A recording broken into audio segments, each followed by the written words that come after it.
બોલો ગુજરાતી એક્સપ્લેન કરવા માંગે છે તો મને એક્સપ્લેન ઓકે બીકોઝ આ એનું ઘર છે તો એના જ રીતે ચાલશે બધું બરાબર. આજે અમારા ઘરે આવ્યા છીએ ચંપા મહારાણી. તો અમારા ઘરે બની રહ્યું છે આજે બાજરાનો રોટલો અને રીંગણનો ભરતો. અને એ મેડમ થોડીક જ વારમાં આપવાના છે બીજું મેનુ, જે મેનુ છે એમના ફંક્શનનું. અને એકચ્યુઅલીમાં કેવું હોય છે કે લંચ જે હોય છે ને એ આફ્ટરનૂનનું હોય છે અને મોર્નિંગમાં આપણે કરી રહ્યા છીએ બ્રેકફાસ્ટ. ઓકે, આવું ચંપા મેડમનું કહેવું છે. અમને તો ખબર જ નથી કે મોર્નિંગમાં અમને તો એવું લાગ્યું કે લંચ કરે લોકો. એટલે તમે જોઈ શકો છો કે લાઈક આપણી પાસે એક બહુ જ સેક્સી સેફ છે.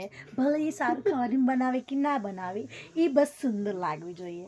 उसको देख के खाना भी महक उठेगा और टेस्ट भी आ जाएगा. यानी कि बस हमारे लोगों को हाथ चाटने चाहिए और बड़े बड़े पैसे देके हाथ चटा मुझे भी चटा बाय गाइस.